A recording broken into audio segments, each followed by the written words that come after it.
Ya, puji Tuhan, kita bersyukur kepada Tuhan di pagi hari ini karena kita masih bisa bernafas. Nafas itu yang paling berharga, yang tidak bisa dinilai oleh apapun. Meskipun punya segala-galanya, kalau sudah tidak ada nafas, maka tidak ada artinya. Ya, itu sebabnya Alkitab berkata, biarlah semua yang bernafas memuji Tuhan. Dan di pagi hari ini, kita membuktikan bahwa kita masih ada nafas, itu sebabnya kita masih bisa memuji Tuhan. Kalau sudah tidak ada nafas, nggak bisa memuji Tuhan lagi. Makanya selagi ada nafas, kita harus memuji Tuhan. Puji Tuhan. Baik, terima kasih Pak David yang memberikan kesempatan buat saya untuk menyampaikan renungan di pagi hari ini. Terlebih dahulu kita akan lihat bisa ayatnya dulu, alamat firman Tuhannya dulu ya Mas Adi. Ya, kita akan berbicara mengenai hidup yang bersyukur. Kalau Senin kemarin, Bapak Pendeta Suwito mengajarkan kita mengenai hidup yang dipulihkan. Lalu kemarin kita mendengarkan dari hambanya Bapak Pendeta Roni Banggenda, kuat di dalam Tuhan. Jadi menarik sekali, setelah dipulihkan, dia pasti kuat di dalam Tuhan. Nah, orang yang tetap kuat di dalam Tuhan tidak bisa tidak, harus selalu bersyukur. Jadi, sistematis ya. Jadi itu sebabnya kita harus berusaha sedemikian rupa untuk ikut doa pagi. Bisa Mas Adi ayat firman Tuhannya, atau kalau memang tidak bisa ya saya bacakan di dalam Filipi 4 ayat 4 sampai 9. Ya boleh Bapak Ibu mengikuti di rumah masing-masing. Filipi 4 ayat 4 sampai ayat yang ke-9. Firman Tuhan berkata demikian, bersukacitalah senantiasa dalam Tuhan. Sekali lagi kukatakan bersukacitalah. Hendaklah kebaikan hatimu diketahui semua orang, Tuhan sudah dekat. Janganlah hendaknya kamu khawatir tentang apapun juga, tetapi nyatakanlah dalam segala hal keinginanmu kepada Allah dalam doa dan permohonan dengan sukacita. Ya, sudah ada ya.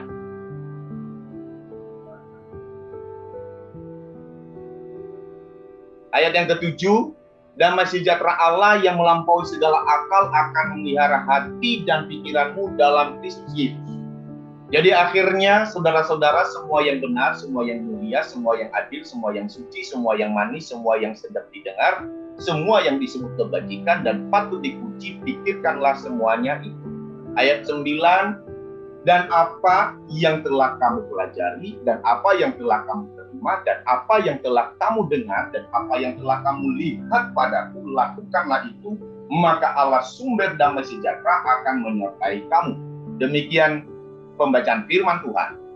Nah, berdasarkan ayat ini yang telah kita baca, tadi saya sudah sampaikan bahwa tema kebenaran yaitu hidup yang bersyukur.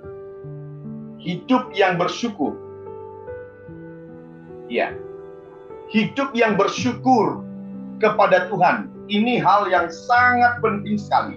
Bapak Ibu yang dikasihi oleh Tuhan, agama apapun dia di dunia ini, kalau dia memiliki hidup yang bersyukur, dia sangat berbahagia. Dibanding orang yang memiliki segala-galanya, tetapi hidupnya itu penuh dengan kekhawatiran, penuh dengan kecemasan, penuh dengan ketakutan.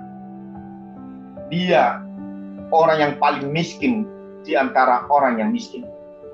Ya, ini penting sekali. Tentunya hal ini sudah sering kita mendengarkan tentang bersyukur. Sudah sangat sering kita dengar. Tetapi saya percaya bahwa mengenai bersyukur ini, kita harus terus diingatkan oleh Tuhan, oleh firman Tuhan, melalui hamba-hamba Tuhan, melalui teman-teman kita untuk bersyukur senantiasa. Ya. Selanjutnya kita akan perhatikan ada dua hal ya yang menyebabkan orang tidak bersyukur. Ya, yang pertama itu.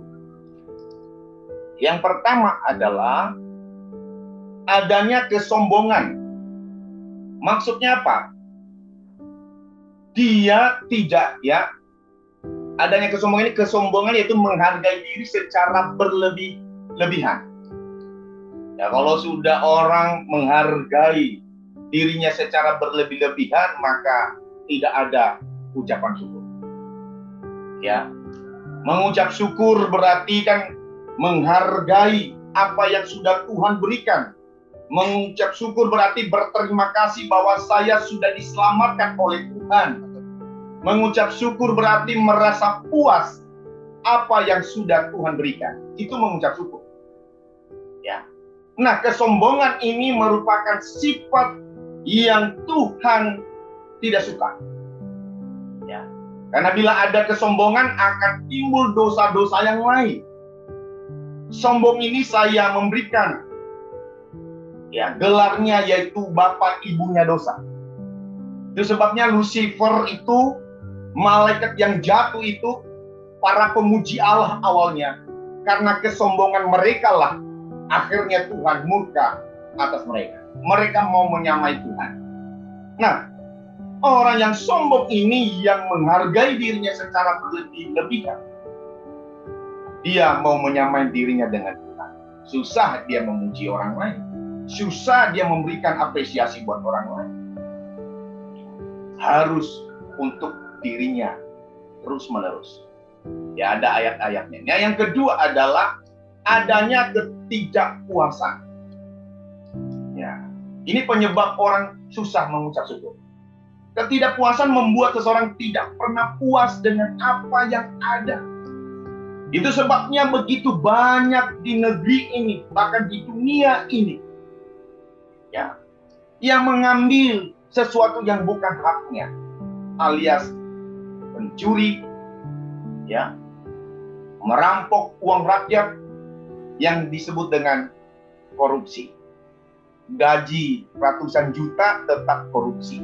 Kenapa? Tidak puas. Sebab hidupnya hanya berorientasi hanya pada keuntungan pribadi. Dia mau melayani, ada nggak keuntungan saya di sana?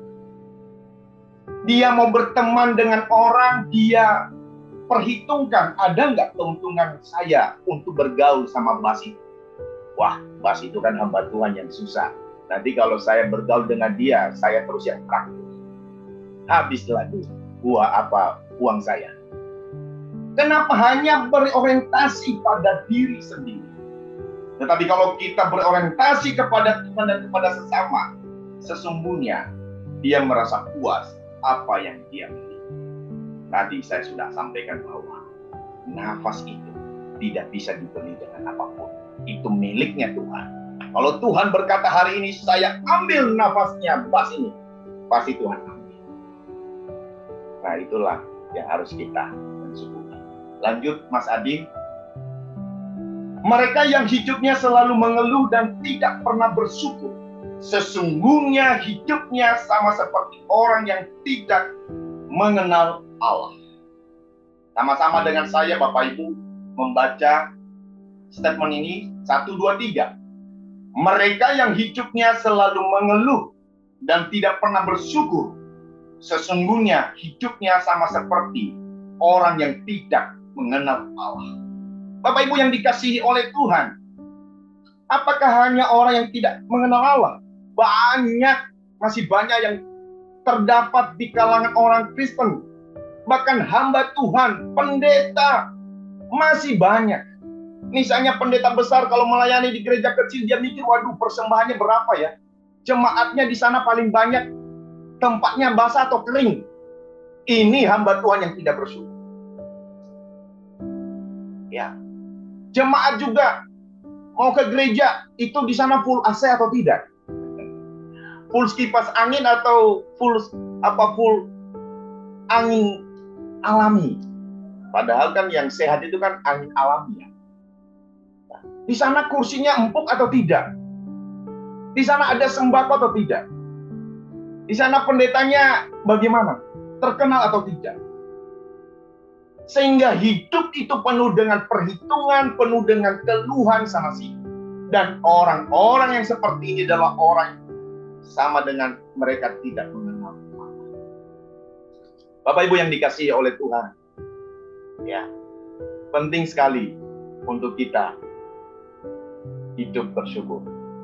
Apapun yang terjadi, hidup bersyukur. Kemarin Pak Roni menyampaikan bahwa sekarang ada Omicron dengan tipe inilah, B4 dan sebagainya. Waduh, itu kayak vitamin ya, ada B1, B2, B3, B12. Tapi tidak apa-apa, itu vitamin. Vitamin apa? Untuk membuat kita semakin kuat. Coba kalau seandainya tidak apa-apa, kita lengah. Kita lengah. Wah, ini kayaknya COVID sudah ini sembarangan lagi hidupnya. Seenak dirinya sendiri, semaunya. Kita bersyukur bahwa kita ini memiliki Alkitab di mana segala rahasia sudah disampaikan oleh Tuhan. Firman Tuhan berkata bahwa jangan kita bodoh, tetapi harus arif. Kita harus menggunakan waktu-waktu yang ada, karena waktu-waktu yang ada adalah jahat. Beberapa minggu yang lalu sepertinya Pak Ferry sudah pernah menyampaikan itu dari Efesus. Harusnya kita mensyukuri kalau ada hal-hal yang terjadi. Kenapa? Kita semakin yakin Alkitab yang kita pegang adalah benar adanya. Karena memang hari-hari ini adalah jahat. Sebelum Tuhan datang akan banyak terjadi segala sesuatu. Dan Tuhan berkata, kamu akan dibenci oleh dunia ini. Saya pernah menginjil salah seorang di luar Kristen ya.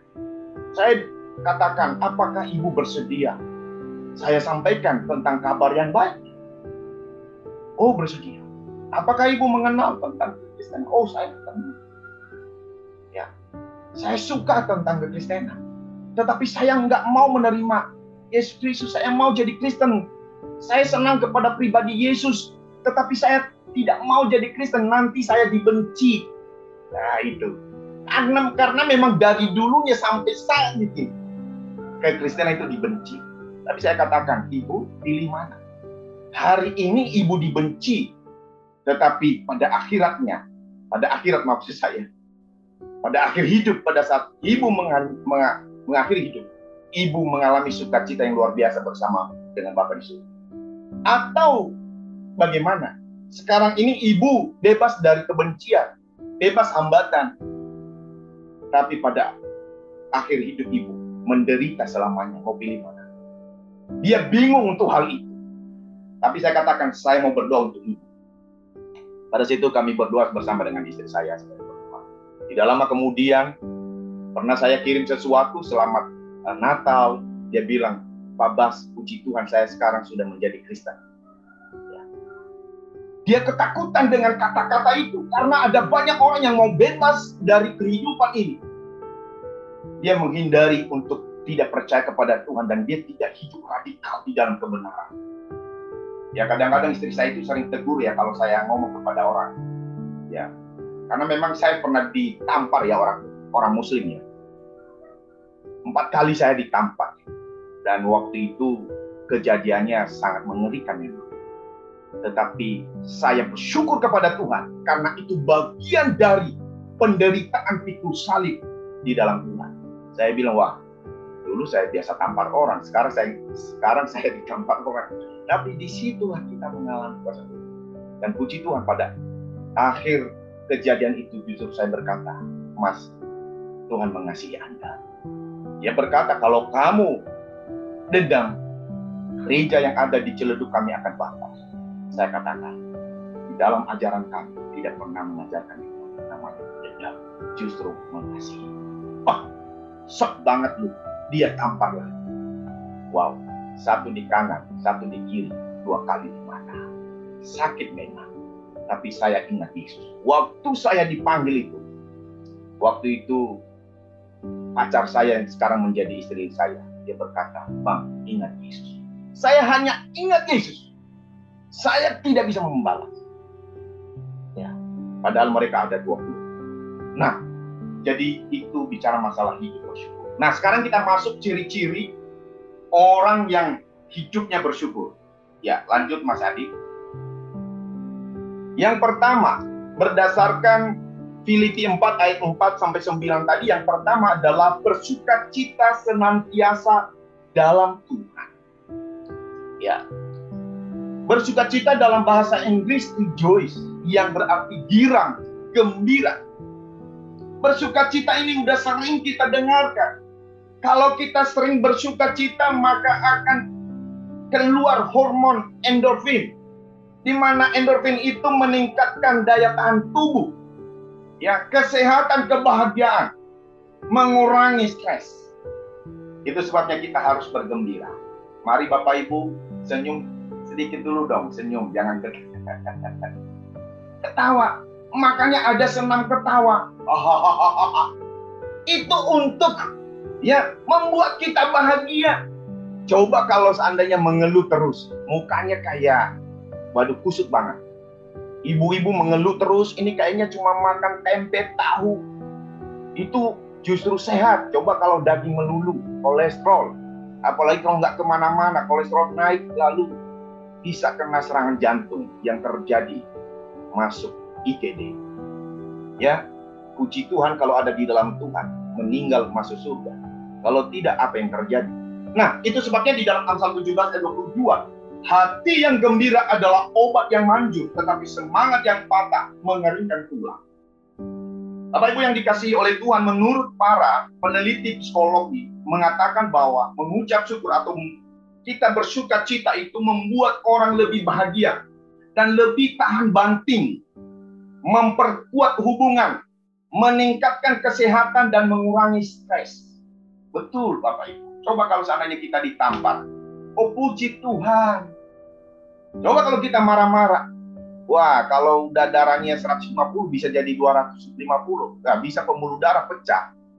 Kan jadi siapa yang rugi? Kita sendiri. Padahal yang tampar kita nggak rugi dia. Kita yang rugi total. Ya. Marah-marah terus ya bisa emosinya naik. Kondisi seperti ini. Di jalanan misalnya kita disalib, kita sebut monyet. Padahal bukan monyet yang salib kita. Kasihan monyet kok, monyet dibawa-bawa. Kalau monyet bisa demo, bisa dia pukul kita kan. Kita sebut anjing. Anjing lo salib saya. Padahal bukan anjing yang salib kita. Anjing udah diam-diam di kandang. Ya, itulah kadang-kadang manusia. Ya, membawa-bawa yang tidak ada kaitannya. Nah, lanjut. Ya. Hidup yang bersyukur pasti ada sukacita, karena dengan sukacita memberi kekuatan atau semangat dalam menjalani setiap kehidupan yang ada. Amin Bapak Ibu ya, puji Tuhan ya. Kalau amin, kasih jempolnya dong, ya biar nggak terlalu tegang. Ya, nah selanjutnya yang kedua, ciri yang kedua adalah orang yang hidupnya bersyukur, ya, yaitu berpikir yang benar. Ayat yang ke-8. Ya, terus klik kawan. Nah, ini namanya kalau kita pakai PowerPoint ya memang kadang-kadang klik-klik jadi makan waktu juga ya. Saya sebenarnya lebih senang nggak pakai itu ya, tapi memang udah modern ya, harus pakai gitu ya supaya keren dikit lah. Ya. Nah, hidup ini akan diwarnai apa yang kita pikirkan. Oleh karena itu, apa yang sedang kita pikirkan saat ini, itulah kita. Ya, ngeri ya pikiran ini ya. Penyebab penyakit yang paling banyak itu pikiran. Ya, kadang-kadang diobatin sana sini, masuk ke Singapura, sampai ke Eropa sana, nggak sembuh-sembuh. Ya karena pikirannya masih belum terpulihkan. Nah itu sebabnya perlu pemulihan pikiran ini. Kalau kami biasanya kunjungan ya atau mendoakan orang, pertama-tama kita pulihkan dulu keadaan rohani. Karena kesembuhan rohani lebih penting daripada kesembuhan jasmani. Kalau jasmaninya sembuh tetapi rohaninya nggak sembuh, nanti kacau lagi hidupnya. Setelah dia sembuh mencuri lagi. Setelah sembuh nggak pernah datang lagi ke gereja. Pas sakit minta doa dari pendeta. Doain saya dong. Ya sudah disembuhkan, nggak ke gereja. Main sepeda terus tiap hari Minggu. Ke PIK 2 dan kemana-mana dia. Makanya yang perlu dipulihkan pikirannya dulu, supaya pikirannya itu benar. Ini bukan hanya berpikir positif. Ya, berpikir positif kadang-kadang membuat kita juga terlena. Datang orang nipu kita, nggak apa-apalah berpikir positif. Tetapi berpikir yang benar ini perlu kewaspadaan yang tegas. Ya, lanjut Mas Adin. Orang yang selalu bersyukur kepada Tuhan pasti memikirkan hal-hal yang berikut. Yang pertama, semua yang benar. Maksudnya benar di hadapan Allah dan juga di hadapan Tuhan. Bukan hanya benar menurut kita. Kalau menurut kita mah banyak sekali. Kalau dia misalnya ngadu sama Pak Pendeta, sama Pak Suwito, Pak Roni, oh ini dia ganggu saya sekali, padahal banyak salahnya. Seringkali yang kita ceritakan benar menurut kita. Tapi di sini semua yang benar adalah benar menurut Allah dan benar juga di hadapan manusia. Ya. Lalu semua yang mulia. Yang mulia berarti patut dihormati, terhormat dan menyerahkan konsep keagungan. Lalu semua yang adil. Adil maksudnya baik di hadapan Allah maupun juga di hadapan manusia. Ya, jangan hanya adil di organisasi tertentu. Ya, giliran bukan seiman dengan dia kasih hukuman terlalu tinggi. Nah, ini nggak adil dengan baik ini. Semua yang suci. Ini bicara masalah tulus tanpa bercampur apa-apa. Ini bicara masalah ketulusan hati. Lalu semua yang manis. Semua yang manis dari yang patut menyenangkan. Ya, layak disayang. Semua yang sedap didengar. Berbuat baik maksudnya ini ya. Ya, menarik, pemurah. Ya. Lalu semua yang disebut kebajikan. Bicara masalah ya, bersemangat di dalam melakukan yang baik. Ya. Kebajikan dan patut dipuji. Maksudnya apa? Layak dipuji. Dan ini juga ada kaitannya semua. Hal-hal inilah yang harus kita pikirkan. Dan kita bisa hidup di dalam mengucap syukur. Ya. Bila tidak, pikiran kita akan kemana-mana. Membuat kita tidak berkenan di hadapan Tuhan. Selanjutnya, ya klik lagi kawan. Yang ketiga adalah ciri orang yang hidupnya bersyukur, bertindak dengan benar. Tindakan kita akan ditentukan dari apa yang kita pelajari dan apa yang kita terima maupun dari yang kita dengar. Oleh sebab itu hendaklah kita senantiasa membaca, merenungkan dan melakukan firman dalam kehidupan kita sehari-hari supaya tindakan kita menjadi benar. Akhirnya nama Tuhan yang dipermuliakan. Di dalam Yosua 1 ayat 8 bertindak sesuai dengan firman Tuhan. Ya. Tindakan kita ini akan ditentukan dari apa yang kita dengar setiap hari. Ya, kemarin itu Pak Roni mengatakan bahwa kita ini sudah memiliki pengajaran yang baik. Dan kalau sudah memiliki pengajaran yang baik, tidak bisa tidak. Pasti orangnya baik. Tindakannya yang baik. Jangan terbalik. Punya pengajaran yang baik, tapi orangnya tidak baik. Tindakannya tidak baik. Ini harus ada kebenaran yang sesungguhnya. Ya, harus sama. Kata dengan perbuatan harus sama. Kalau kita sudah memiliki pengajaran yang baik, tidak hanya sekedar slogan saja, tetapi harus kita aplikasikan dalam kehidupan kita sehari-hari. Itu baru benar. Lanjut.